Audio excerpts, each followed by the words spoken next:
श्री गणेशाय नमः. सद्गुरो मालती देवी नमः. आपण आकाशात पतितम तोयम या पुस्तकाचं, या ग्रंथाचा आपण अभ्यास करतोय. आणि आता आपण हे सगळं करत करत आता मानव ह्याच्या प्रकरणापर्यंत आलो. आता मानव म्हटलं की तुम्ही सगळेजण भक्त आहात, साधक आहात. तर मानवाचं कर्तव्य आणि मानव हे तर तुम्ही जाणता. पण मानवाच्या आणि त्याचे किती पैलू आहेत आणि त्याच्याबद्दल आज आता आपण अभ्यास करणार आहे. त्याच्या आधी मी जे चित्र काढलंय या प्रत्येकाच्या एक एक अनुकरण जे सुरू होतं त्याच्यावरती मी चित्र काढले. तर ह्याच्यामध्ये मी माणसाला जप करताना दाखवलं, म्हणजे आपल्यासारखा साधक आहे तो. आणि त्याच्या पाठीमागं मी अ, कोळी काढलाय. तर ह्याचा अर्थ असा की आपण जीवनभर कोळी कसं गोळा करून करून आपलं घर बांधत राहतो आणि त्यातच अडकून जातो. आणि जेव्हा त्याच्यात माळ दाखवली, म्हणजे जेव्हा आपल्याला गुरु मिळतो, तर त्या बाहेर पण आयुष्य आणि त्याच्या बाहेर आपल्याला पडायचंय हे आपल्याला गुरु शिकवतात आणि त्यामुळे आपण या मार्गाला लागतो. तर आता ह्याच्यामध्ये मानवाचं सगळ्यात पहिलं मानवाचं आपण बघितलं तर पशु आणि मानव मध्ये फरक काय, असं पहिलंच हे आहे. मनुष्य आणि पशु यातले अंतर, याच्यामध्ये अंतर तसं बघितलं तर पशुला बुद्धी नाही म्हणतात. म्हणजे त्याला तेवढं त्याच्या जीवनापुरतं आवश्यक तेवढी त्याला बुद्धी दिलेली आहे. खाण्याची, पिण्याची, त्याचं मुलं वाढवायची. पण त्या व्यतिरिक्त त्याला काही आणखी प्रगती करावी की आणखीन काही करावं एवढी बुद्धी त्याला दिलेली नाही.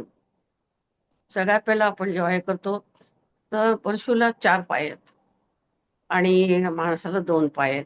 म्हणजे काय की पशुचा जो पाठीचा कणा आहे, आणि पाठीच्या कण्याचा अभ्यास आता आपण संबंध या पूर्वी आपण केला. तर पाठीचा कणा किती महत्वाचा आहे हे आपण जाणलं.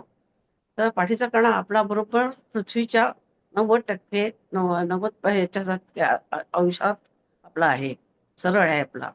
आणि त्यांचा मात्र आडवा आहे. त्यामुळे ते पृथ्वी तत्व, म्हणजे जेवढं ते जड तत्व आहे त्यांचं. आणि त्यामुळे ते त्या त्या लेवललाच ते विचार करू शकतात की त्या ह्यालाच ते राहू शकतात. पण त्याच्यामध्ये गुण खूप आहेत. आपण म्हणतो पशुसारखा वागला, पण पशुसारखा वागत नाही. पशु कधी द्वेष करत नाही. पशु असा विनाकारण लोभाने काही लपवून ठेवत नाही, आपलं अन्न बिन्न गोळा करत नाही. तर पशुचे मध्ये आपण असं हे करणं खरं तर एकदम तसं म्हटलं तर चुकीचं आहे. कारण पशुच्या मध्ये तो कधी निसर्गाच्या बाहेर जात नाही. वाघ कधी माझी पोळी खायला दे म्हणत नाही. तो त्याचं जे अन्न असतं तेच तो खातो वर्षानुवर्ष.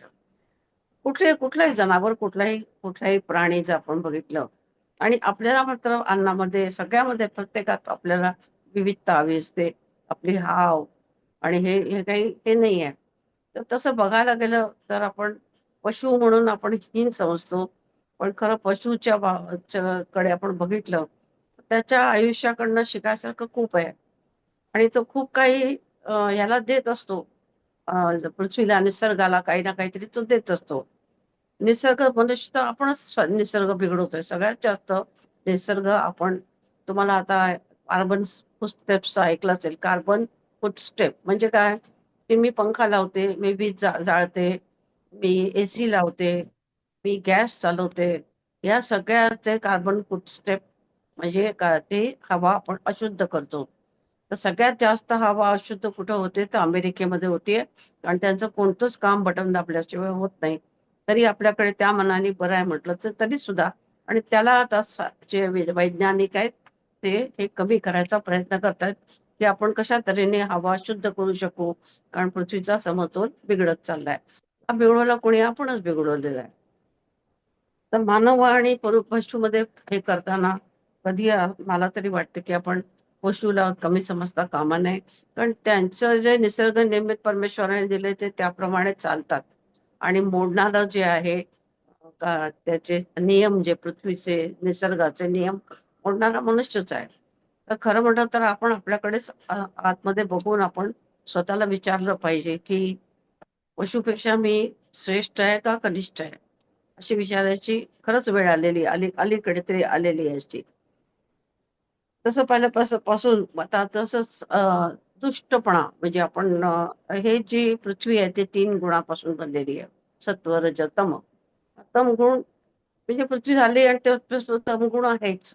त्यामुळे तुम्ही अगदी 5,000 वर्षापूर्वी का त्याच्याही मागे गेलात, तर मनुष्याच्या वृत्तीमध्ये तुम्हाला फरक दिसणार नाही. काही वेळेला चांगलं राज्य असेल, की तो वरचा राजा चांगला आहे. तर एखाद वेळेस थोडंसं कंट्रोलमध्ये आहे. पण तेव्हा पण उपद्रव करणारे व्यक्ती नव्हते, असं नाही. अगदी आपल्या ऋषीमुनींच्या काळामध्ये सुद्धा तुम्ही बघा की राम आणि लक्ष्मणाला ते बोलवायला आले होते की आता आम्ही यज्ञ करणार आहे आणि असुर येऊन आमचा यज्ञ हे भंग करतील. म्हणून ते संरक्षणासाठी दशरथाकडे त्यांना ते बोलवायला येतात. तर असं तेव्हापासूनच आपण त्याच्याही आधी आपण जर बघितलं तर हे चक्र जे आहे ते कधी संपलेलं नाही आणि हे किंवा संघर्ष हा संघर्ष कधीच संपला नाही. पण त्यातल्या त्यात जेव्हा आपण आपल्यासारखे लोक साधन करतो, आपण चांगल्या मार्गाने जातो, तर पृथ्वीला संतुलित ठेवायचं काम आपण करत असतो. नाहीतर पृथ्वी आणखीन असंतुलित होत जाईल आणि आणखीन विध्वंस होईल.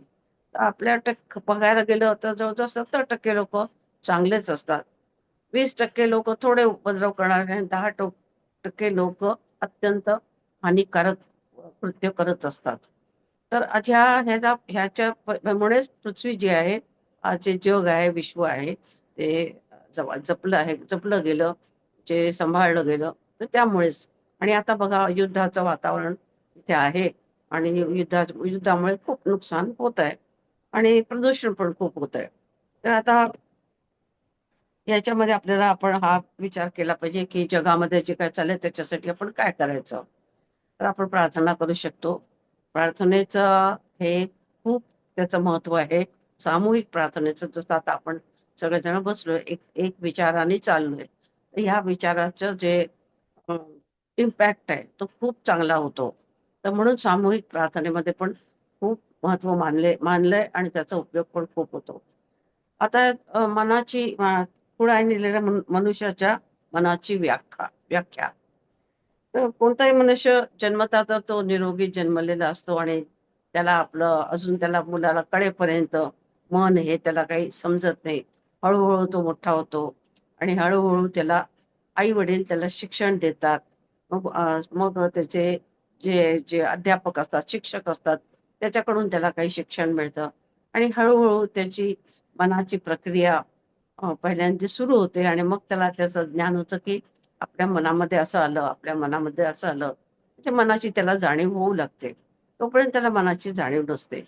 पण जितकं मन शुद्ध आणि निर्मळ बाळाचं असतं, लहान मुलाचं असतं, तसं संतांचं पण असतं. आणि म्हणूनच त्यांच्या चेहऱ्यावरती असा एकदम गोड भाव आपल्याला बघायला मिळतो. म्हणजे एकदम निर्लिप्त असे ते त्यांचा हसतो सुद्धा. एका हसण्यातून सुद्धा त्यांचा एकदम बालकाचा भाव त्याच्यामध्ये असतो. तसं कारण त्यांच्या मनात शुद्धी.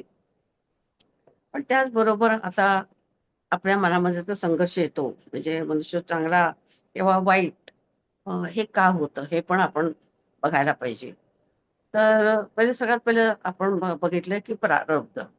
आपले जे पूर्वजन्मेचं असतं काही हे केलेलं आपण, तर ते ते येतच. म्हणजे कर्म आपण कधी पण असा विचार करता नाही की काय आता मी काही केलं आणि त्याचे प्रतिसाद उठणार नाही. म्हणजे हे पृथ्वीचं तत्वच आहे. ते म्हणतात पूर्ण पृथ्वीमध्ये ॲक्शन नाहीच आहे, रिॲक्शन आहे.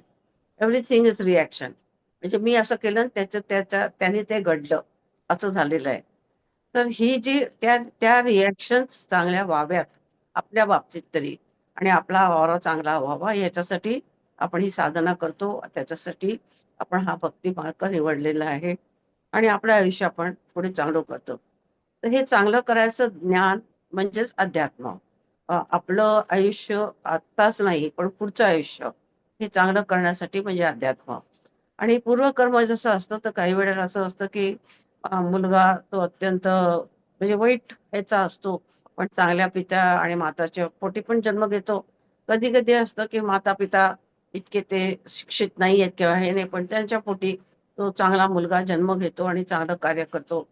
तेव्हा असं काही हे नसतं, की खरं म्हटलं तर असं सांगतं, सायन्स असं सांगतं, शास्त्र असं सांगतं, की त्याला तो आपलं योग्य ते हे निवडत असतो, जागा. योग्य ते वातावरण निवडत असतो तोपर्यंत ते जीव जो आहे तो ह्याच्यात शिरत नाही, गर्भामध्ये जात नाही. आणि तो म्हणजे त्याला अनुरूप जे असेल तेव्हाच तो हे करतो. तर त्याच्यामध्ये त्याचं तुम्हाला असं वाटेल मग असं कसं होतं? तर अनुरूप म्हणजे असं की त्या वेळेला त्या जे पेरेंट्स आहेत, दोन्ही आई आणि वडील आहेत, त्यांची मनस्थिती जशी असेल, त्यांचा औरा जसा असेल, त्याप्रमाणे ते मुलाचा अ, गर्भधारणा होते असं म्हणायला हरकत नाही. आणि त्यामुळेच आपल्याला असं बरेच वेळा बघायला मिळतं, की आई-वडील असे नाहीत, पण मुलगा असा आहे, मुलगी अशी आहे. आणि काही वेळेला ते काय ते वाईट आहेत, पण मुलं एकदम चांगली निघाली अशा तऱ्हेचं आपल्याला बघायला मिळतं. पण त्याचं कारण हे असं असतं.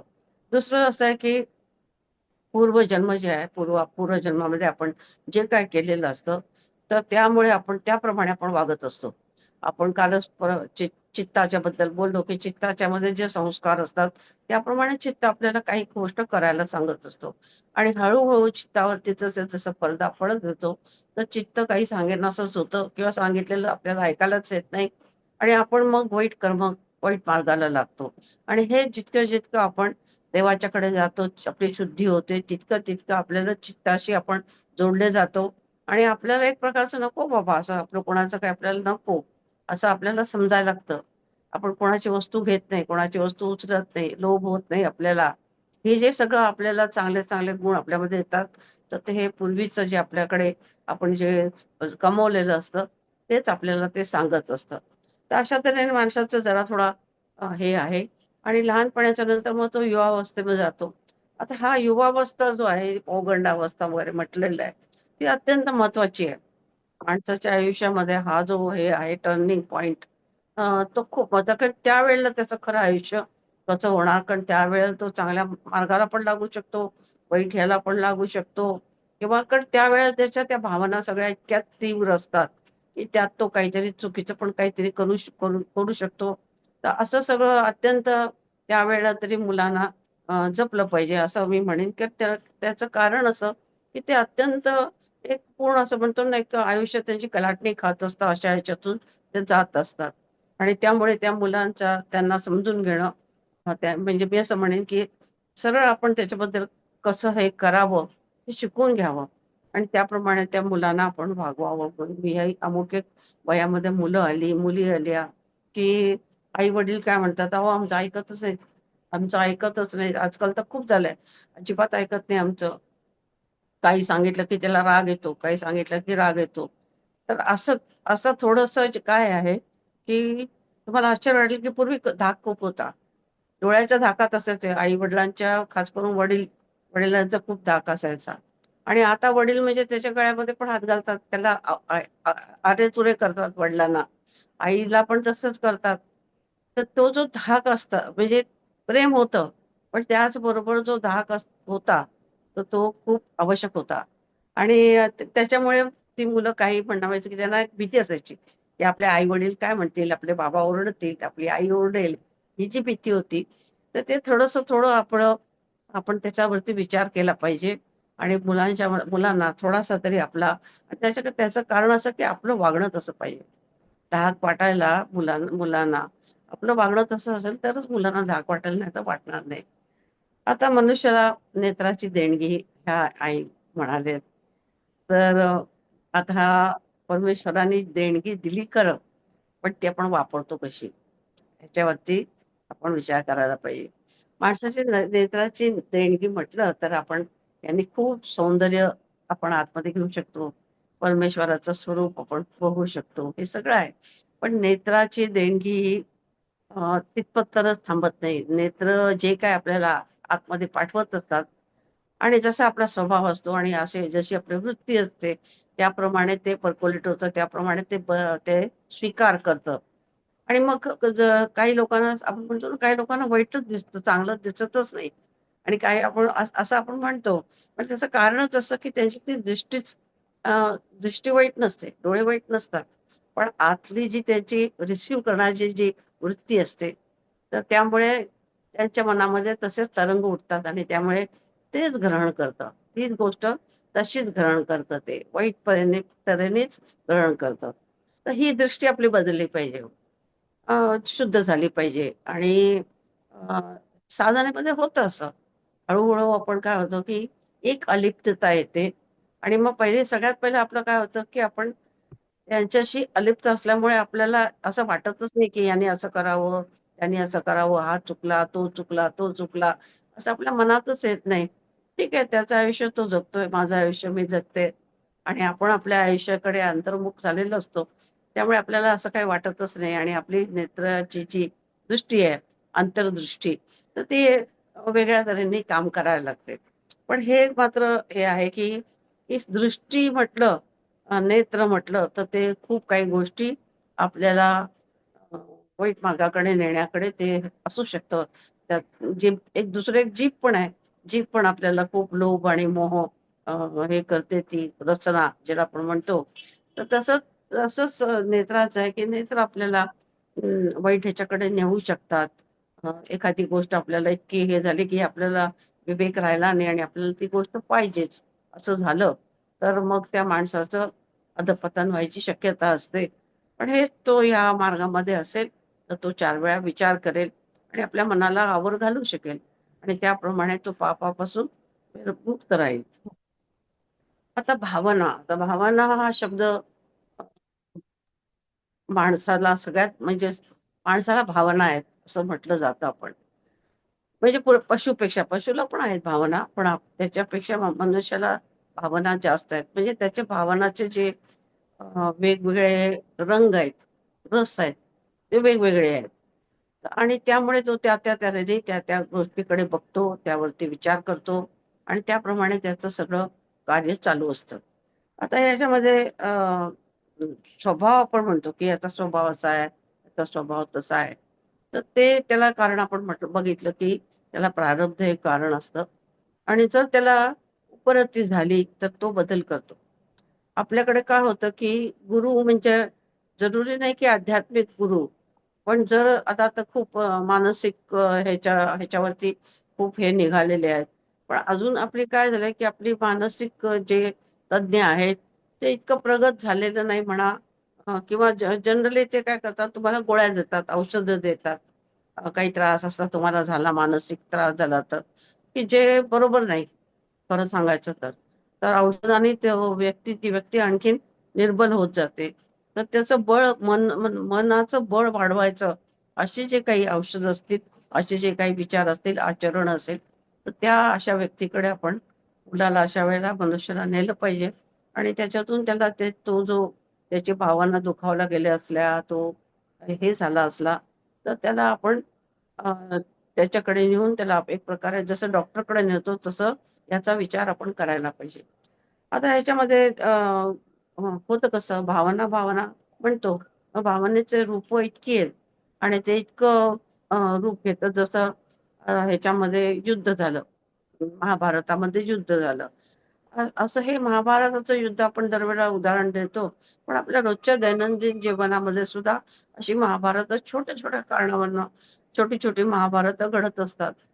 तेव्हा आपण विचार केला पाहिजे. म्हणजे जरुरी नाही की त्या आपल्याशीच घडतं, पण दुसऱ्याशी जेव्हा दुसऱ्याच्या ह्याच्या संदर्भात चालू असतं, तर त्यावर आपण विचार केला पाहिजे, की कशाला हे भांडले? कशाला इतकं एकमेकाला बोलले हे?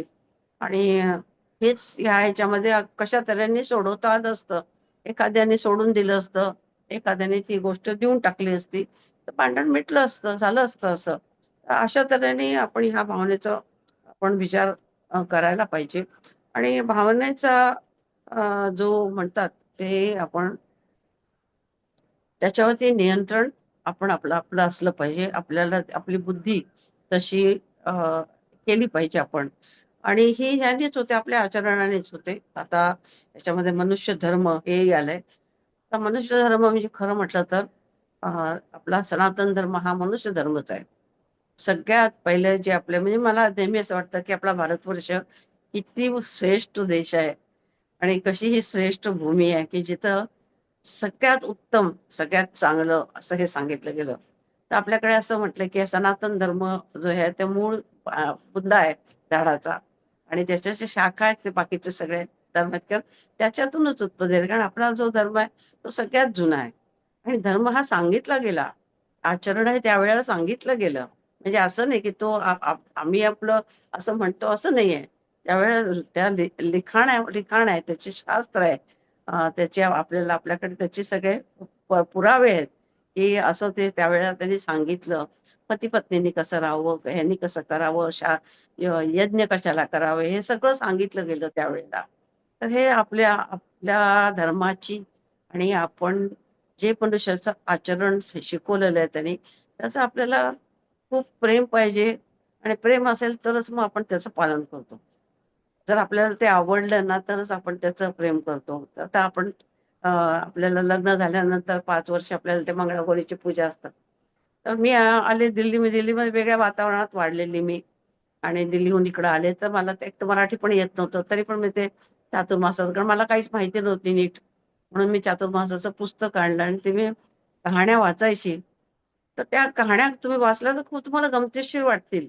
म्हणजे अ, ज्याला म्हणतो बुद्धी लावून जर आपण ते बघितलं, तर आपल्याला ते खूप विचित्र वाटतील किंवा ते गमतीशीर वाटतील. पण जर त्याच्यामध्ये विचार केला तर प्रत्येक ह्याच्यामध्ये काही ना काहीतरी एक चांगलं सांगितलं गेलंय. एक काहीतरी थीम आहे त्याच्यामध्ये. ते सांगण्याच्या मागे काहीतरी कारण आहे. आणि त्यावेळच्या ज्या स्त्रिया होत्या, त्यांना जसं समजेल, जसं आज जसं समजेल तसं आपण बोलतो एकमेकांशी. पण त्यावेळेला त्या स्त्रियांना जसं कळेल त्याप्रमाणे त्या कहाण्या लिहिल्या गेल्या. तर तसं हे आहे की सतत आपला हा जो प्रवास आहे मनुष्याचा, तो असाच चालू आहे, की सतत आपण शिकतोच आहे. आणि शिकण्याकडे त्याचा कल असतो. तो तो नवीन-नवीन गोष्टींना तयार पण असतो. बघतो तो, बघूया तरी काय आहे हे, असं एवढं तरी तो विचार करतो आणि शिकायचा प्रयत्न करतो. तर मनुष्य धर्म म्हणजे आता अ, मनुष्य धर्मामध्ये पण असं होतं, की एक मुमुक्षुत्व आपल्याला आलेलं आहे. आपण सगळेजण मुमुक्षू आहोत. म्हणजे काय, की आपण अ, जे आपले व्यवहार आहेत ते आपण करतोच आहे. पण त्याचबरोबर आपल्याला आता परमेश्वराची ओढ लागलेली आहे. परमेश्वराकडे कडे आपलं लक्ष गेलेलं आहे. त्याची जी दिव्यता आहे, भव्यता आहे, अलौकिकता आहे, ते काय आहे ते जाणून घ्यायचं. म्हणजे बियॉन्ड भौतिक आता आपण जायला लागलो म्हणजे मुमुक्षू झालो. जे आपण आता काय म्हणतात त्याला घर झालं, कपड्याच्या बद्दल झालं, आणखीन काय झालं, आणखीन काय झालं, हे सगळं आपण बघितलं. ते आहे चांगलं आहे, सगळं चांगलं आहे. पण त्याच्या बियॉन्ड आता आपण जाऊन ह्याच्याकडे वळतो. तर मनुष्य धर्म म्हणजे हाच आहे, की नुसतं खाणं-पिणं आणि अ, हे नाही जसे म्हणजे जनावरांना म्हणून थोडंसं हे म्हटलं झालं, की ते तेवढेच करतात. त्याच्या बियॉन्ड ते काही करूच शकत नाहीत. तर तसं न करता मनुष्याने आपली प्रगती व्हावी आणि मनुष्यत्वाकडे आता हे मनुष्यत्वाकडे जर जाताना आपल्याला काय करावं लागतं सगळ्यात पहिलं प्रेम. प्रेम हे सगळ्या गोष्टीचं मूळ जे आहे ते प्रेम आहे. कशावरती म्हणजे झाडं असू देत, फुलं असू देत, पाणी असू दे, आकाश असू दे, पृथ्वी असू दे. या सगळ्यावरती प्रेम पहिले आपण करायला शिकलं पाहिजे. आणि त्यांनी खरं सांगायचं तर करायला शिकलं पाहिजे म्हणजे का? तर त्यामध्ये आपलाच फायदा आहे. आपली व्यापकता वाढते. आपल्या मनाची व्यापकता वाढते. आपण इतकी जी ही मोठी सृष्टी परमेश्वराने निर्माण केली आहे, त्याच्याकडे आपण एकदम वेगळ्या तऱ्हेने बघतो. तुम्ही बघितलत की काही-काही वेळेला असं असतं की काही ठिकाणी काही गावामध्ये किंवा काही शहरामध्ये अशी जवळ-जवळ लागून घरं असतात. आणि प्रत्येक घरामध्ये थोडी बहुत फुलझाडं, फळझाडं असं लावलेले असतात. तर किती वेळा असं होतं, की त्यांची फुलं आणि किंवा त्यांची फळं कोणतरी शेजारचा येऊन तोडून घेऊन जातो.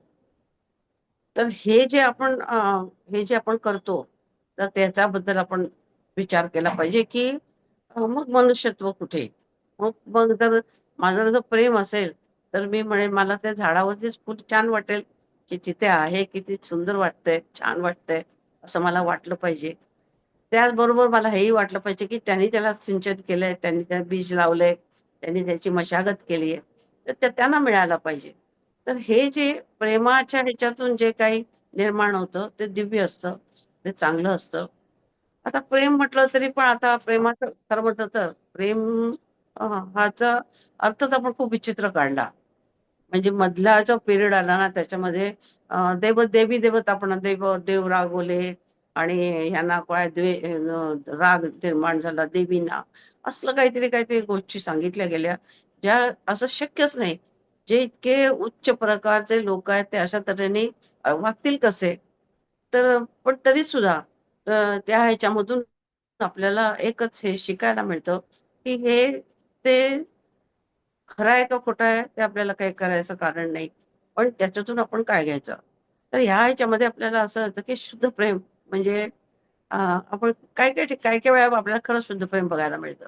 उदाहरण आई आणि मुलाचं तर असतंच.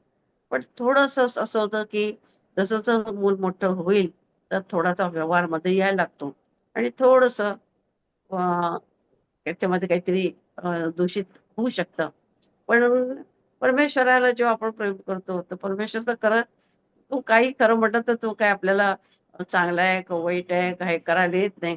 पण एक आतूनच आपल्याला आता वाटत असतं, की तो आहे आणि तो सांगतोय, तो माझ्याशी बोलतोय, तो माझं दुःख जाणतो आणि तो मला जाणतो. हे जे वाटतं म्हणजे परमेश्वराच्या वरती जे प्रेम आहे त्याच्यासारखं प्रेम नाही. आता हे ह्याच्यातलं कृष्ण आणि राधेचं प्रेम पण असंच आहे. ते अत्यंत पवित्र आणि अत्यंत शुद्ध आहे. म्हणजे त्याला एकदम असं वेगळ्या तऱ्हेने बघितलं गेलं, पण राधा तर कृष्णापेक्षा खूप मोठी होती आणि कृष्णाला धारणाशक्तीची आवश्यकता होती आणि ती राधा असल्या कारणाने कृष्ण तग धरू शकला. म्हणजे त्यांना एकमेकाची आवश्यकता होती. आता हे जे आपण शंकराची पिंड बघतो आणि त्याभोवती म्हणजे शिव आणि शक्ती हे रूप. तर शिवशक्ती रूप सुद्धा खूप दिव्य म्हणा, शुद्ध म्हणा किंवा ज्याचं मला खरं होतं वर्णन करता येत नाही. तर तेव्हा त्याचं जेव्हा आपण जेव्हा बघतो त्यांचं प्रेम शिव आणि शक्तीचं, तर ते नवरा-बायको, मित्र ह्याच्या पलीकडे आहे. तुम्हाला माहिती आहे, की त्याला शंकराला अ, गळ घातली, की "तू ध्यानातून उठ आता." कारण का तर आता ह्याची आवश्यकता आहे, हे कार्य करायचंय, याची आवश्यकता आहे. म्हणून त्याला तो ध्यानस्थ असताना त्याला उठवलेलं आहे आणि आणि मग तो उठल्यानंतर त्याची जी शक्ती होती त्याला धारण करायला कोणतरी पाहिजे. म्हणून माया म्हणजे म्हणून अ, ती पार्वती असं म्हणायला हरकत नाही. तर त्यांचं जे प्रेम आहे ते अत्यंत शुद्ध आहे आणि मला नेहमी असं वाटतं, की असं शुद्ध प्रेम माझ्यामध्ये केव्हा येईल, की त्यांनी एकमेकावर असं का केलं त्यांनी? तर ही जी सृष्टी आहे ती चालावी म्हणून. एकमेकाला त्यांनी पूरक हे झाले, एकमेकाचा त्यांनी हात धरला ते कशासाठी? तर कुठल्यातरी कोणाचं तरी कल्याण होतंय. या पृथ्वीचं कल्याण होतंय, या विश्वाचं कल्याण होतंय म्हणून त्यांनी एकमेकाचा हात धरलाय. आणि शिवाचं शक्तीशिवाय काय होऊ शकत नाही आणि शक्ती जी आहे ती शिवाशिवाय नियंत्रित राहू शकत नाही. अशी बेजोड त्यांची हे आहे. तर अशा तऱ्हेचं जे प्रेम आहे ना, ते आपण बघितलं पाहिजे, की काही-काही वेळेला डोळ्यातून पाणी येतं, की किती शुद्ध आणि किती छान हे प्रेमाचं प्रतीक आहे. आणि याच्यामध्ये आपल्याला कसं आपण त्याचं आपल्या ह्याच्यामध्ये कसं उतरू शकतो. आपले जे संबंध आहेत त्याच्यामध्ये आपलं काही असं होऊ शकतं का? काही-काही ठिकाणी आहे असं असे कार्य करतायत एकमेकाचे हात धरून चांगलं कार्य करणारे लोकं आहेत तिथे आणि तिथे खरंच आदर्श आहेत. मी एक प्रकारे तेही शिवशक्ती असंच मी म्हणेन आणि म्हणजे भले जरुरी नाही की दोघं जण बाई आणि पुरुषच असतील. पुरुष आणि पुरुष असतील तर सुद्धा एक जण शक्तीचं काम करत असतो आणि एक शिवाचं काम करत असतो. अशा आपल्याला समाजामध्ये उदाहरणं बघायला मिळतात. तर ही मोठी देवाची कृपा आहे एक प्रकारची, की अशी माणसं जगात आहेत आज. आता ह्याच्यामध्ये आपण थोडंसं आणखीन थोडं खोल गेलो, तर असं का घडतं? तर याचं कारण की आपण चैतन्यावरती प्रेम करत नाही. आपण व्यक्तीवरती प्रेम करतो. म्हणजे मी आता मग तुम्हाला उदाहरण दिलं ना, की शिवलिंगाचं शिव आणि शक्ती. तर शिव आणि शक्ती म्हणजे ते प्रतिमावरती नाही. त्याचं जे चैतन्य आहे, त्यांचं ज्या गाभा आहे, त्याच्यावरती जेव्हा आपण समजायला लागतं आपल्याला, तेव्हा आपल्याला त्याचं ज्ञान आणखीन चांगल्या प्रकारे होतं. म्हणजे कसं, आता आईने याच्यामध्ये उदाहरण दिलंय, की एखादा मुलगा चांगला आहे, घरातले सगळे संपन्नता आहे घरामध्ये आणि त्या काही झालं आणि तो तरुण मुलगा मेला म्हणजे तो मृत्युमुखी पडला काही कारणाने, ॲक्सिडेंट झाला म्हणा, काही आजार झाला त्याला. तर वडील असं काय म्हणत नाहीत, की माझ्याकडे भरपूर पैसा आहे आणि हे जे शरीर आहे तर त्या शरीराला आपण ठेवून घेऊया. म्हणजे ज्या क्षणापर्यंत त्यांच्या आतमध्ये चैतन्य होतं तोपर्यंत त्यांना प्रेम वाटत होतं. आणि चैतन्य सोडून गेल्यावरती त्या शरीराची त्यांना घृणा यायला लागली. त्या शरीराला काय ते घट्ट म्हणजे आदल्या दिवशी त्याने त्या मुलाला मिठी मारली असेल, पण आता हे झाल्यानंतर त्या मुलाला ते मिठी मारतील का? आई हे नेहमी उदाहरण देतात. चैतन्य हे कसं हे करायचं? आपण चैतन्यावरती प्रेम करतो. आपण माणसावरती प्रेम करत नाही. हे ओळखायचं कसं? तर हे अशा तऱ्हेने आपल्याला ओळखता आलं पाहिजे, की आपण व्यक्तीवरती म्हणजे त्या व्यक्तीचे बरेच वेळा असं होतं, की तो मनुष्य तर निघून गेला आणि त्या व्यक्तीची आपण पुन्हा पुन्हा आठवण काढत राहतो. तर ते ते ते त्याचं त्याच्या ह्याने काय होतं, की त्याची प्रगती एक प्रकारे खुंटते. त्याला वरती जायला, त्याला सद्गती मिळायला पण काही वेळेला त्रास होतो. तर ह्याच्यासाठी त्याला मोकळं सोडलं पाहिजे. खरं प्रेम ते आहे, की जा बाबा तुझं तुझं कल्याण होऊ दे, तुझं सगळं हे होऊ दे.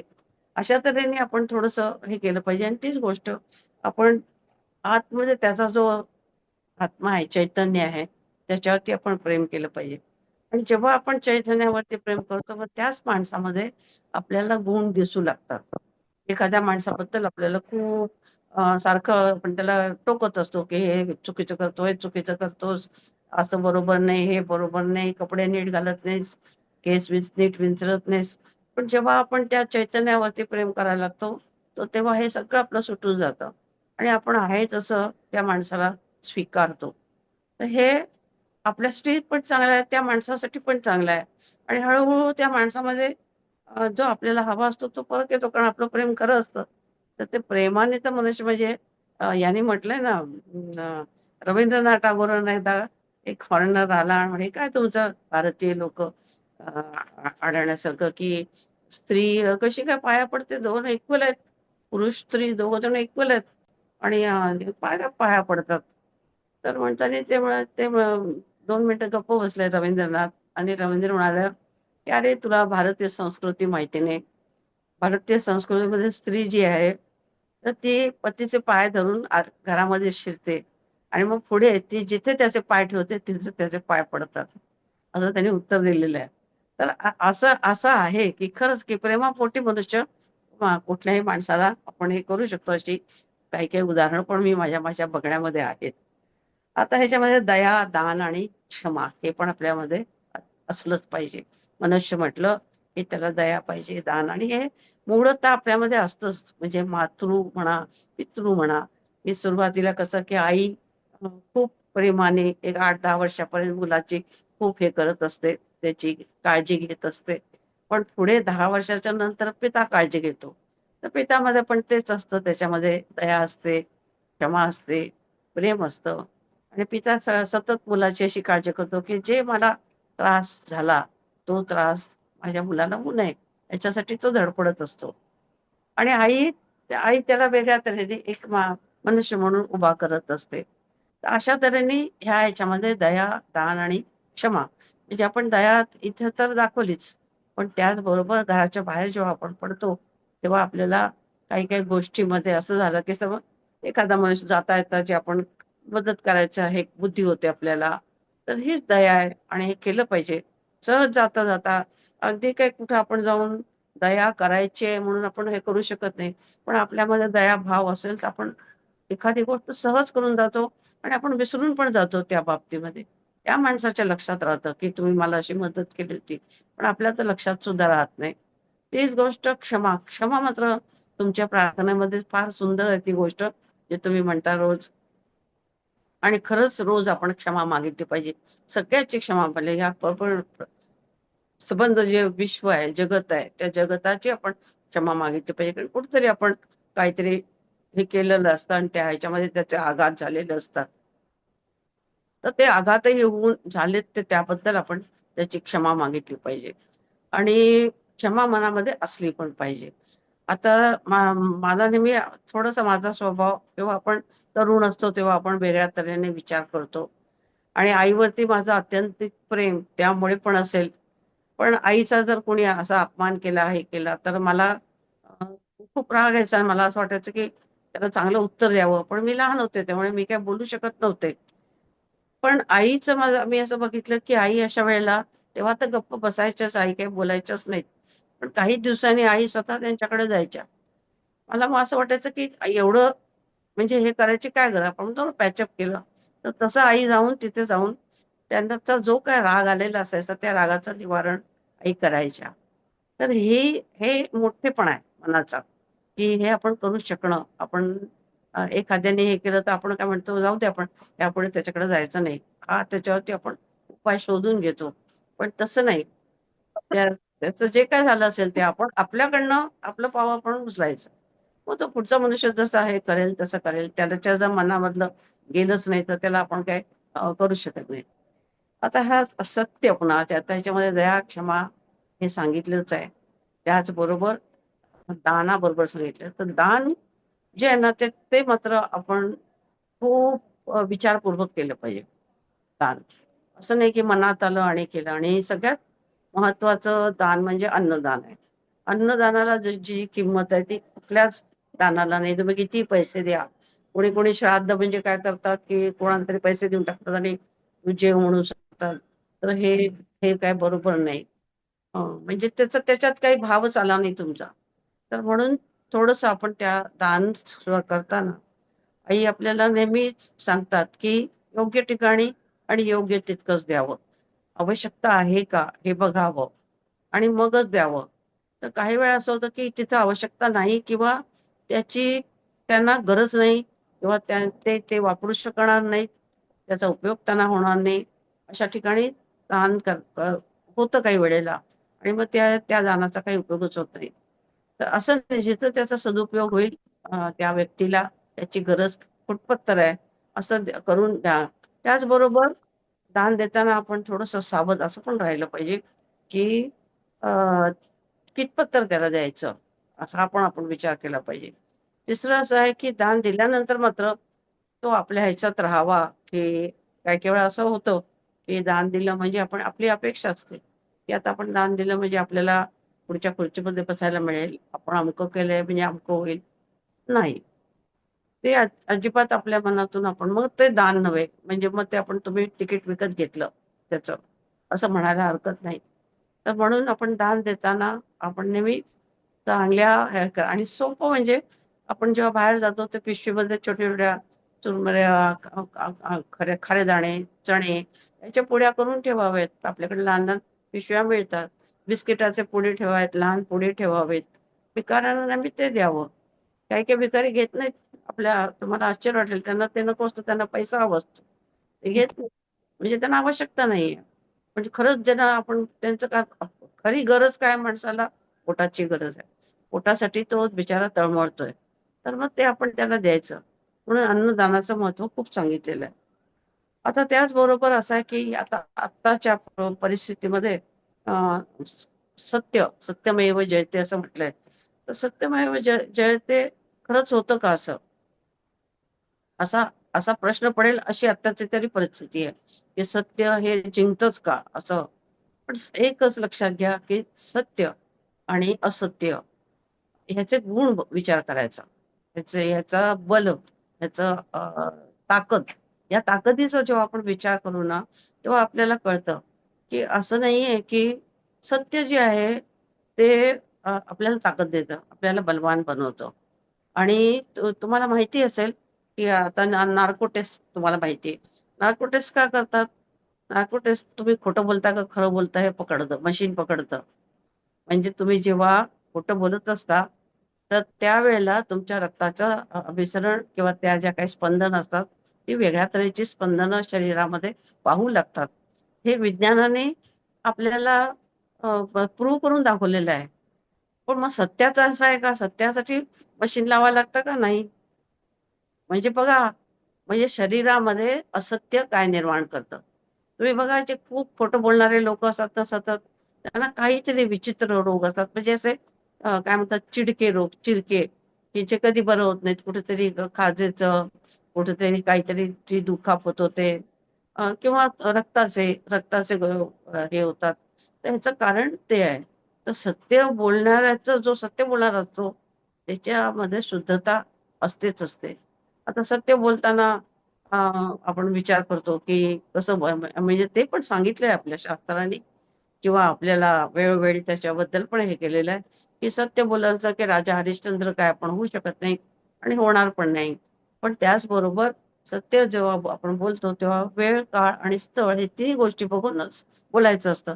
तर सगळ्यात सोपं म्हणजे मौन. मौन धारण करायचं अशा वेळेला. आपण काहीच बोलायचं नाही.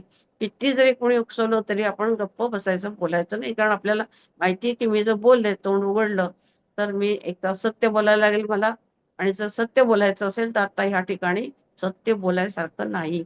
अशा वेळेला काय करायचं? अशा वेळेला मौन धरायचं. हाच त्याच्यावरती उपाय असतो. तर असं थोडंसं सत्य आणि असत्य ह्याच्या बाबतीमध्ये आपण पक्क असलं पाहिजे, की मी खोटं बोलणार नाही म्हणून. जितकं शक्य आहे तेवढं मी खोटं बोलणार नाही. आणि आपण बरेच वेळा बघाल तुम्ही आपण विनाकारण हो, हो, चांगलं आहे असं म्हणतो. काय मग कोणी असं विचारलेलं नसतं. पण आपण खूप कृत्रिमता आपल्यामध्ये आलेली आहे. आणि त्या कृत्रिमतेनेच आपली जी शक्ती आहे, ती ढासळत चालली आहे. तर इतकं कृत्रिम व्हायची काही आवश्यकता नाहीये. म्हणजे कोणी तुम्हाला काय म्हणत नाही असं अगदी हो, हो करून हे करा. मग कशाला त्याला आपण हे खोटं बोलायचं कोणाशी?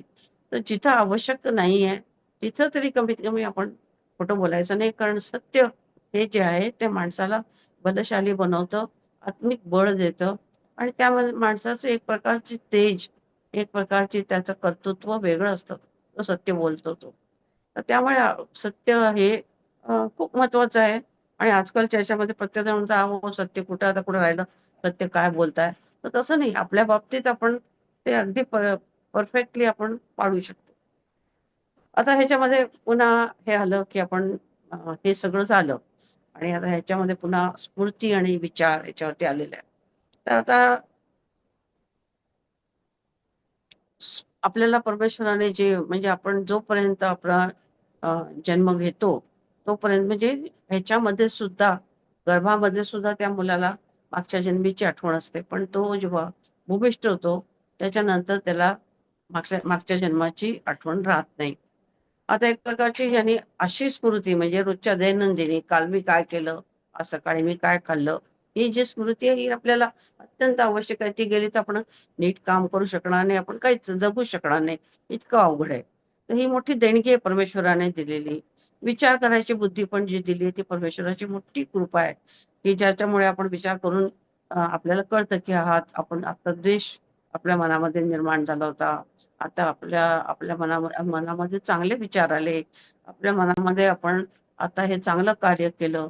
अशा तऱ्हेचे जे आपल्याला विचार करायची बुद्धी होते, तर तेही परमेश्वराची मोठी कृपा आहे. पण त्याचबरोबर हे जी स्मृती आहे, ती स्मृती त्यावेळेला ती हे होते आणि मग स्मृती गेली की मग आपल्याला जे आपण ध्यानामध्ये बसतो, तर मी पण परवा आपण म्हटलं, की आपण म्हणतो, की आपली प्रगती झाली. पण प्रगतीने आपण मागे जात असतो. आपण मागच्या जन्मामध्ये आणि मग हळू-हळू आपल्याला कसं होतं, की आपले जे टप्पे आपण गाठलेले असतात या संबंध किती लाखो वर्ष आपण जन्म घेतोय आणि जन्म आपला आपण पुन्हा मरतोय. जन्म-मरण चालूच आहे. तर मग ते टप्पे आपल्याला दिसायला लागतात. आणि मग त्याच्यापुढे आपण कुठे जायचं, की आपलं मूळ स्वरूप काय? मूळ स्वरूप म्हणजे काय? कुठली शक्ती, विष्णू किंवा हे जे देवता आहेत, ह्या देवतापासून तुमची उत्पत्ती आहे. मग तुम्ही सांगू शकता, की मी पार्वती स्वरूप आहे, मी विष्णू स्वरूप आहे, मी शिव स्वरूप आहे. हे तुम्ही सांगू शकता. कारण त्या स्वरूपातून तुमची उत्पत्ती आणि मग बियॉन्ड दॅट मला त्याच्यानंतर पुढे जायचं आहे. बियॉन्ड दॅट म्हणजे काय, की प श हे जे देवता आले ते कुठून आले? तर मूळ जे चैतन्य आहे त्याच्यातून त्या देवतांची येणे. मग आपण त्या ह्याच्यापर्यंत आपल्याला जायचंय. तर इतकं स्मृती जी आहे, ती ह्याचं इतकं ते काय म्हणतात डीप आहे आणि इतकं गहन आहे आणि त्याच्यावरती आपण विचार केला पाहिजे आणि हे पुन्हा-पुन्हा आणि आता स्मृती कोणाकोणाला असतं विसरायचं वगैरे त्याच्यावरती स्वामी शिवानंदांनी पुस्तकामध्ये सगळं प्रॅक्टिकल अत्यंत व्यावहारिक त्यांनी हे केलेलं आहे. डायरी लिहायला सांगितली आहे आणि त्यांनी सांगितलं जर तुमच्या लक्षात राहत नसेल तर तुम्ही हे केलं सुरुवातीला डायरी लिहिताना सकाळपासून काय केलं ते लिहायचं. मग काल काय केलं ते लिहायचं, आठवायचं. मग परवा काय केलं ते आठवायचं. असं करत-करत आपण आपली स्मृती वाढवू शकतो. तर असे हे दैनंदिन आपल्या ह्याच्यासाठी पण असे आपले संत जे असतात ते आपल्याला वेगवेगळे आपले विचार करून किंवा त्यांनी जे अनुभव घेऊन ते आपल्याला शिकवत असतात. तर अशा प्रत्येक गोष्टीला त्याचे हे पण आहेत, म्हणजे उपाय पण आहेत आणि त्याच्यावरती आपण विचार करून आपण आपले आयुष्य चांगलं करू शकतो. तर हे सगळं पुस्तक जे आहे, सगळा ग्रंथ जो आहे, तो आपलं आयुष्य चांगला करण्यासाठीच आहे. तर आता हे शेवटी आईने आपलं हे कसं असलं पाहिजे, खूप अवघड आहे. मला वाटतं एकदा हे मी वाचून दाखवले, पुन्हा वाचून दाखवते, की जे अगदी साधं, सरळ असं शब्दामध्ये आहे, परंतु तसं म्हटलं तर त्याच्यावरती खूप काही सगळं सांगून जातं. म्हणजे या ग्रंथाचा सारच आहे एक प्रकारे. असं करूया आणि मग आपण हवं तर प्रश्नोत्तरं घेऊया. ताईंना विचारते आता मी. अ, हे म्हटलंय, सर्वांचा विश्वास सहजी बसेल, ऐसे शुद्धशील वागेन मी, वागेन मी. देव देश राजे गुरु आप्त इष्ट, सर्वांची एकनिष्ठ राहीन मी, राहीन मी. शरीराने शुद्ध, मनाने निर्मळ, वृत्तीने सरळ राहीन, राहीन. आई बाप गुरु अधिकारी खरे, आज्ञा त्यांच्या त्वरे पाळीन मी, पाळीन मी. म्हातारे दुबळे, आंधळे पांगळे, सेवा त्यांची प्रेमे करीन मी, करीन मी.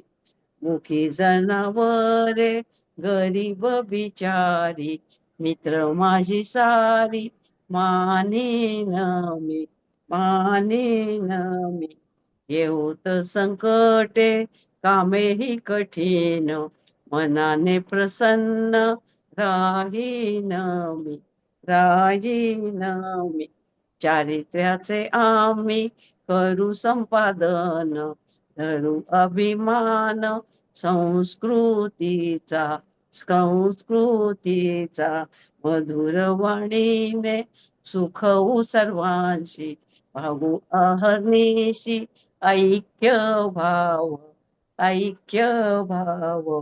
सोडून विचार दुष्ट भेदाभेद, मानवची देव मानू आम्ही, मानू असं आहे. आपलं आयुष्य असं असलं पाहिजे आणि आपण प्रयत्न करतोच आहे. आणि मानव होण्या पलीकडे जायचा प्रयत्न करतोय आपण. आता ताई तुम्ही हे कराल तर मी पुढे बोलणार, पण आपण काल म्हणाला होतात प्रश्न कोणाला विचारायचे असले तर, नाही, नाहीतर मग हा. किती सुंदर हे काव्य हे आईंचं. आम्हाला जर दिलं तर आम्ही पोस्ट करू आणि रोज म्हणण्याचा प्रयत्न करू. खूपच छान आहे.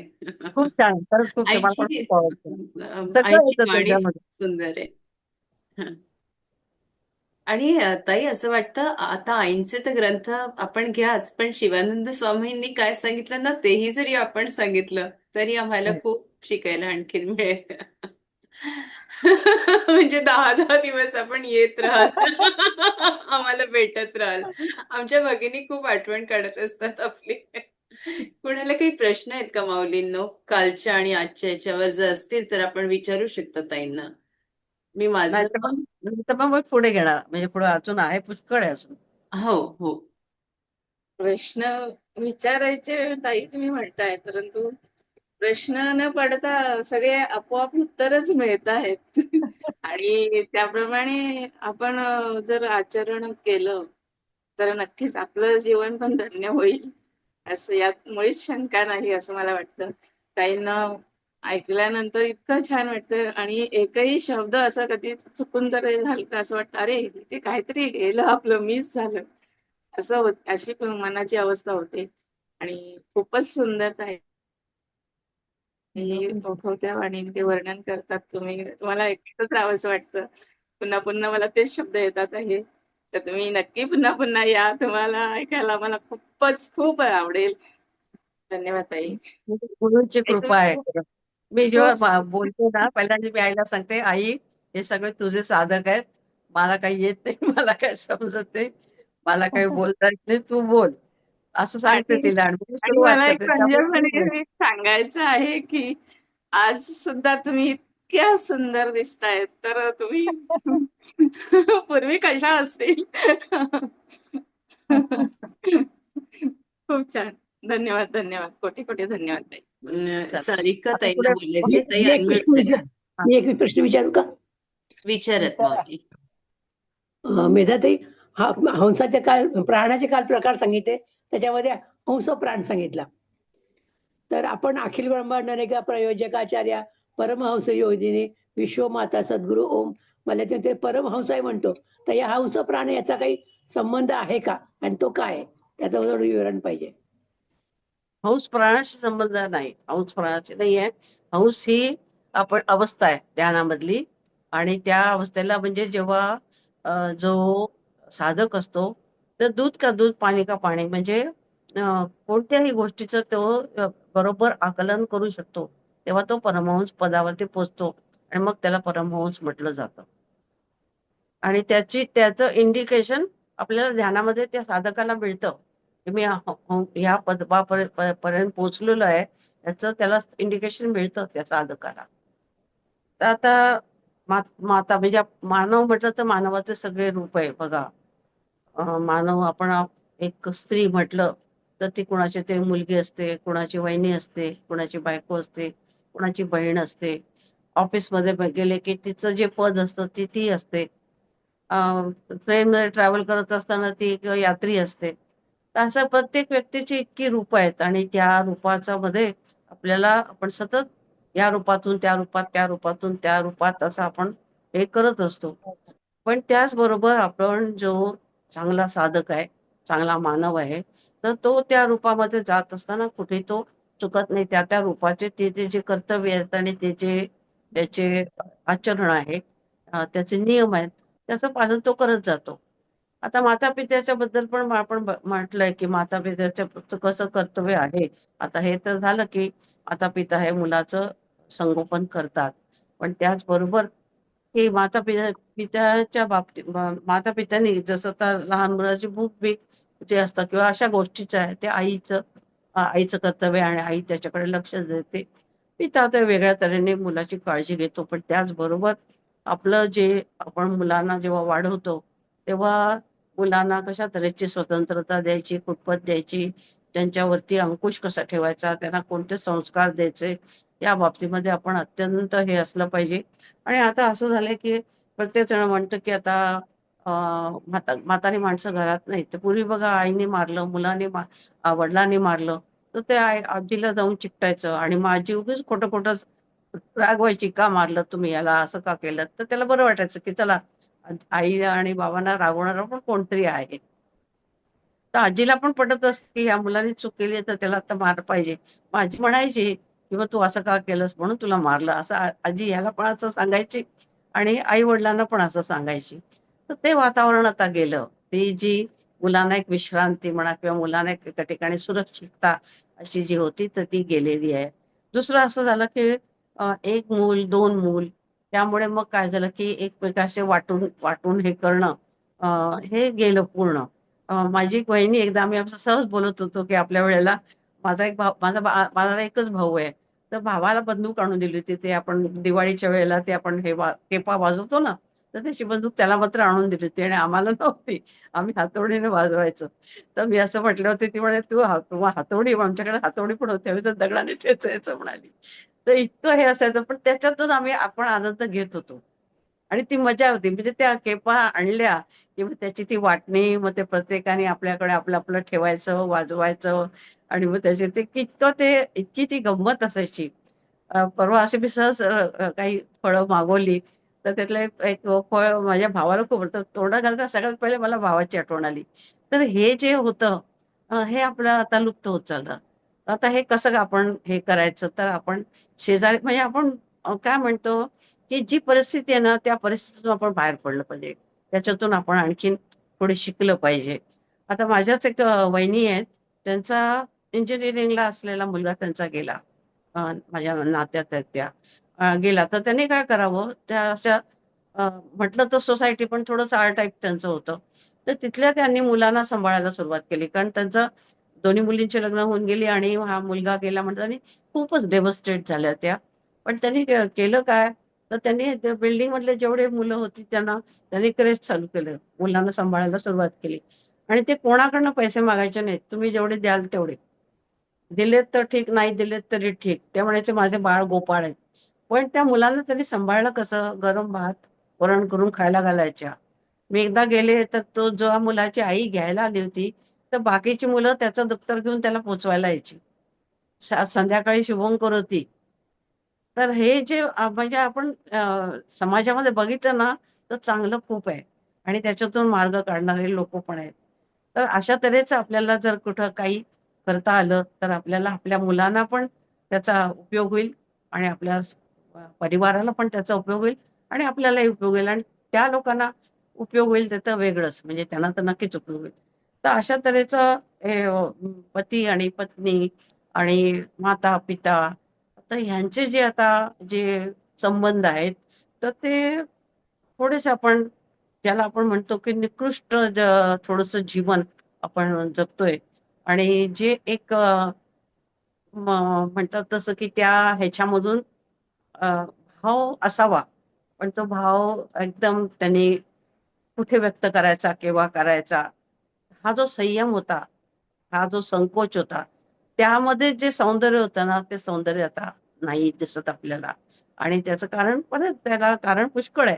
पण आपण त्या त्या ह्याच्यामध्ये सुद्धा आपण त्याच्यातून मार्ग काढू शकतो आणि ते हे करू शकतो.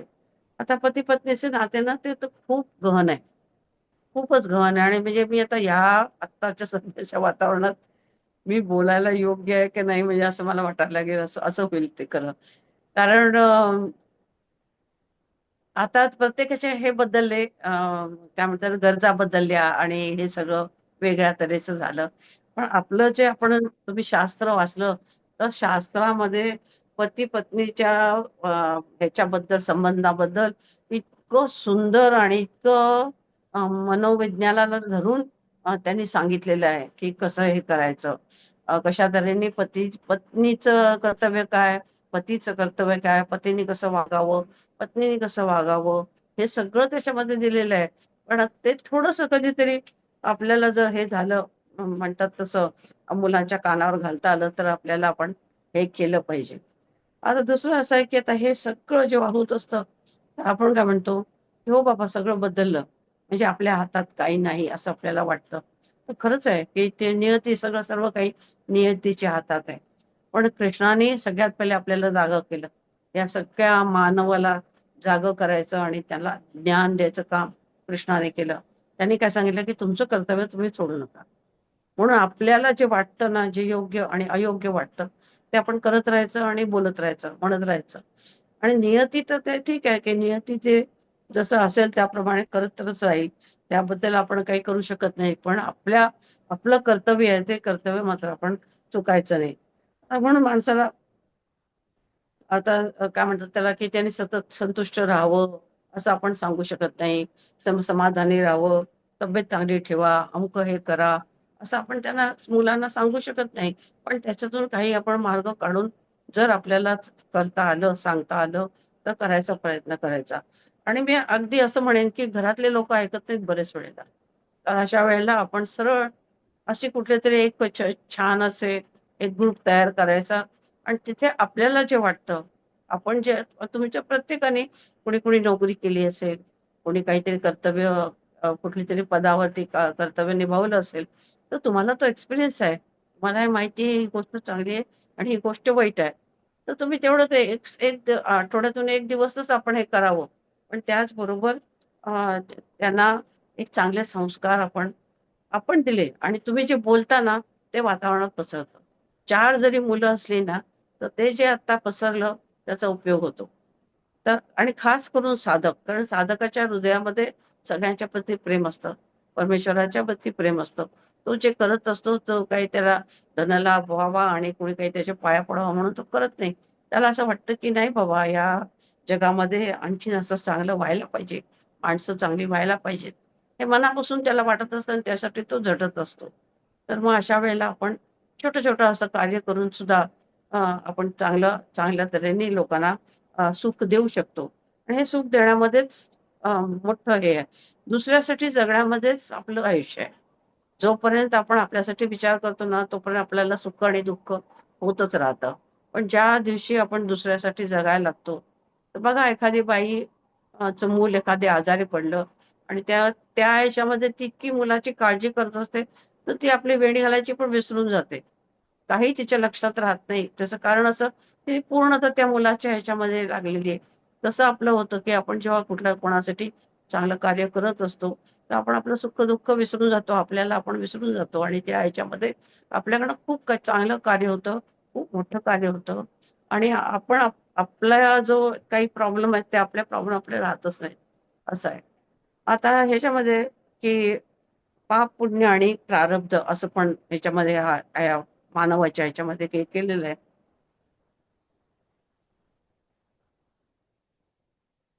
आता त्या ह्याच्यामध्ये पाप, पुण्य असं जर आपण विचार केला, तर मग मधला जो पिरियड होता, जे ज्ञानेश्वर महाराज म्हणा किंवा आणखीन 1-2-300 वर्षाच्या पलीकडे पाठीमागे आपण गेलो, तर तेव्हाच कर्मकांडांना खूप ऊत आला होता.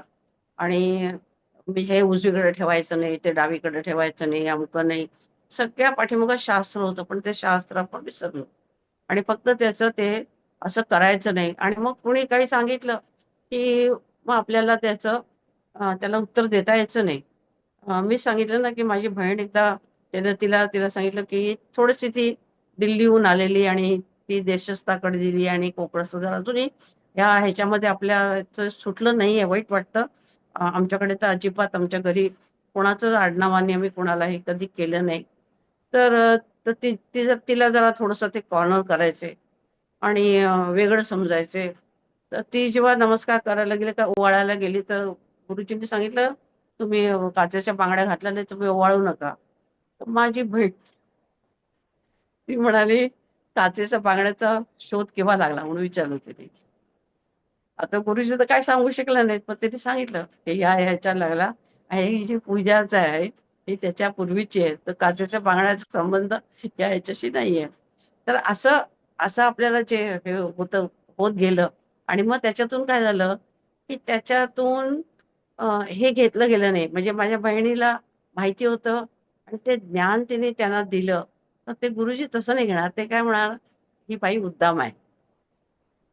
किंवा बाकीच्या ज्या कोण बाया असतील ते, की असं त्यांनी गुरुजींना बोलायला नको होतं. असं एक प्रकारे माझ्या बहिणीने माहिती दिली, चांगली माहिती दिली. गुरुजींनी मान्य करायला पाहिजे होतं, की हो का मला माहिती नव्हतं. पण मला असंच हे माहिती होतं. काही-काही वेळा गुरुजींना सुद्धा पूर्ण ज्ञान असतं असं नाही किंवा त्यांच्या काही गोष्टी लक्षात येत नसतात. त्यांना पण वरवरचं तेवढंच ते श्लोक आणि हे म्हणायचं तेवढंच ज्ञान दिलेलं असतं. त्यांच्याकडे पण हे असं हे करायची पाहिजे आणि आपल्यामध्ये पण हे पाहिजे. तर तसं हे आहे, की पाप, पुण्य आणि प्रारब्ध ह्याचं खूप खूप मोठा विषय आहे तो आणि छोट्या-छोट्या गोष्टीमध्ये पाप होऊ शकतं आणि छोट्या-छोट्या गोष्टीमध्ये पुण्य पण होऊ शकतं आणि हे कसं होतं, पाप, पुण्य आणि प्रारब्ध काय हे आपण समजून घेतलं पाहिजे. आता मी बोलतेय.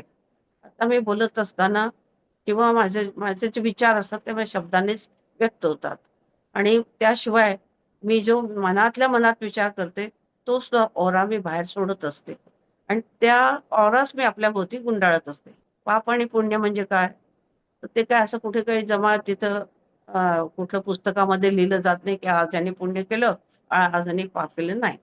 आपल्या भोवतीच आपण हा जो असतो तो ओरा तयार करत जातो आणि मग तेच प्रारब्ध तयार होतं आणि तेच घेऊन जेव्हा जीवात्मा वरती जातो, तेव्हा ते प्रारब्ध घेऊन तो वरती जातो आणि जेव्हा येतो, तेव्हा तो अशा ठिकाणी जन्म होतो, की त्याचे जे गुण आहेत, त्याला पूरक मिळेल अशा ठिकाणीच तो जन्म घेतो आणि त्याप्रमाणे तो जर वाईट असेल, तर आणखीन वाईट होत जातो. चांगला असेल, तर आणखीन चांगला होत जातो. अशा तऱ्हेचं आहेत आणि मग त्याच्यासाठीच पाप आणि पुण्य जे आहे, तर ते असं विचार न करता, की "अरे बापरे! असं म्हटलं का? असं झालं का?" किंवा अमुक एक पूजा केली, की आपल्याकडे म्हणतात ना, ते आई आमची म्हणायची, की ह्या ज्या पोथ्या आहेत त्याच्यामध्ये जे श्रुती दिलेली आहे शेवटची, ती काढून टाकली पाहिजे. का देवाने तुम्ही एक एक पोथी म्हटलीत, तुम्हाला तुमच्या चांगल्यासाठी म्हटलीत. मग देवाने तुम्हाला धन पण मिळू दे, मुलगा पण होऊ दे, मुलगी हुशार पण होऊ दे, सगळं काही एकदम फुल पॅकेज. एक फक्त पोथी म्हटली आणि फुल पॅकेज तुम्हाला परमेश्वर देतो, असं कसं होईल? असं होत नाही. तर म्हणून मग ते आपण त्याची फलश्रुती जी आहे त्याच्यावरती विचार करायला पाहिजे, की का मागायचं? आता ह्याचं सुद्धा आपण मी म्हटलं ना, की त्यांनी म्हटलं, की अ, माळ घेऊन आपल्याला देवाचं नामस्मरण करायचंय, तर मग आम्ही इतकं केलं. हा पण एक प्रकारे अहंकार होतो ना, की मी रोज इतक्या माळा करते म्हणजे करते, मी 5,000 माळा करते, 10,000 करते. संकल्प केला तर अगदी योग्य आहे, मग काय हरकत आहे, करा. पण असं जर करायचं असेल तर नाम सोडायचंच कशाला? 24 तासच घ्या ना. झोपेमध्ये पण मध्ये जाग आली तर घ्या नाव. जप चालू करा. मनातल्या मनात जो आतला जप असतो तो तुमचा हळूहळू चालू होऊ दे. तर अशा तऱ्हेने आपल्याला ह्याच्याकडे म्हणजे मला असं म्हणायचं आहे की कोणती गोष्ट आपण आपली बुद्धी लावून विचार करून ह्याच्याकडे बघायचं आणि पाप आणि पुण्य आणि अमकं केलं, ही पूजा केली म्हणजे मला पुण्य मिळेल, त्याने पूजा नाही. ह्यांनी तुम्हाला जे काही मिळायचं असेल तर ते थोडं बहुत मिळेल, पण त्याच वेळेला जर तुमच्यातनं काही चूक झाली तर मग काय फायदा? तर असं आहे त्याचं म्हणजेच काय की शेवटी सगळं आपल्या वागण्यावरती, आपल्या आचरणावरती, आपल्या मनाच्या विचारावरती सगळं अवलंबून आहे. आणि जर काही तुम्हाला सांगायचं म्हणजे की आफ्रिकेमध्ये मला वाटतं तिथे ते झाड झाड एखादं त्यांना पाडायचं असेल तर ते झाड हे करत नाहीत, कुऱ्हाड त्याच्यावरती घालत नाहीत. आणि त्याला रोजच्या सारखं त्याला रोज पाणी घालतात, हे करतात, त्याला सिंचन सगळं करतात त्याचं. पण त्याच्या भोवती बसायचं आणि त्याला नुसतं शिव्या द्यायच्या. खूप वाईट बोलायचं त्याला आणि ते झाड सुकतं थोड्या दिवसात, गळून पडतं ते. रोज हेच करायचं. आफ्रिकेमध्ये सगळ्यात जास्त वुडूची हे आहे. वुडू म्हणजे काळी जादू. काळी जादू म्हणतात ज्याला आपण आता इथं तांत्रिक काहीतरी म्हणतात त्याला. पण ते ती जी सगळ्यात जास्त आफ्रिकेमध्ये ती हे आहे. पण त्याचबरोबर मनाची शक्ती आपल्या इतकी आहे. मनाच्या शक्तीवरती शिवानंद स्वामींनी तर इतका भर दिलाय, इतका भर दिलाय. आणि म्हणजे बाकीच्या पण संतांनी सांगितलंय. तुम्हाला मी सांगितलं की एका ठिकाणी किंवा ते एक मनुष्य जो 13-14 वर्ष अंथरुणावर पडलेला होता. सगळं त्याचं अंथरुणावरतीच व्हायचं आणि घराला लागली आग आणि इतकं ते एकदम पटकीने पेटलं. तर लोक त्याला विसरून गेले पटकीने. जो तो आपला जीव हे करायला पळाला बाहेर आणि त्याला बाहेर काढायचं राहिलं तर तो पळाला. मग त्याच्या अंगात ती शक्ती कुठून आली त्यावेळेला? माझ्याच बहिणीचे सासरे ते माईन मॅनेजर होते आणि त्यांना डाकू तिथं ते ह्याच्यात जंगलात असायचं, खाणीवरती असायचं ना. माईन म्हणजे खाण. तर खाणीवरती ते मॅनेजर होते आणि त्या खाणीच्या कामगारांचे पगार केव्हा यायचे त्यांना डाकूंना त्या कळलं तिथल्या. आणि त्या डाकूने यांच्यावरती हल्ला केला. संध्याकाळी सगळे मजूर वगैरे गेलेले होते, हे एकटेच होते आणि यांच्यावरती हे केला, हल्ला केला. त्यांची मान कापली. अर्धी मान कापलेली असताना हे खाली उतरून आले जवळजवळ. म्हणजे मला वाटतं अर्धा मैल तरी हे असेल. आणि ती पहिली चौकी होती त्या चौकीपर्यंत आले आणि तिथं त्या वॉचमनला सांगितलं. एक शब्द काहीतरी त्यांना बोलता येत नव्हतं पण खूण करून त्यांनी सांगितलं आणि बेशुद्ध झाले. हा असाच प्रसंग मी ज्या कंपनीमध्ये कामाला होते त्याचं ते सेन अँड मशीनचं त्याचा ऍक्सिडेंट झाला होता. आणि तेव्हा पण असं झालं संध्याकाळी 5च्या नंतर एवढं मोठं आमचं आवार ह्याचं फॅक्टरीचं. आणि त्या आवारामध्ये कोणी नव्हतं. हा एकटा, 2-4 जण काम करतो ते हा एकटा होता त्या युनिटमध्ये, तो एकटाच होता. तर तो एवढं सगळी जखम झालेली असताना पळत पळत गेट पर्यंत गेला आणि मग बेशुद्ध झाला. तर ही मनाची शक्ती आहे. मनाची शक्ती आपल्यात खूप आहे, ती आपण ओळखली पाहिजे आणि त्या मनाच्या शक्तीला आपण वाढवलं आणि विचारपूर्वक आपण कोणती गोष्ट केली तर पाप पुण्यापेक्षा पुण्यातून आपण या झगड्यातूनच आपण बाहेर पडू. की आपल्याला कळून चुकेल की आपण कोणतंही पुण्य जे आहे ते ठीक आहे, चांगलं आहे, ते आपल्याला चांगलं वाटतंय. पण पाप तर आपल्यातनं नाही होणार. पाप आपल्यातनं होणार नाही. एवढं मात्र आपल्याला नक्कीच हे होईल. तर आज आता मी इथे थांबवते आणि उद्या आपण भेटूया. आणि आता यांना मी परवानगी मागते ताईंना.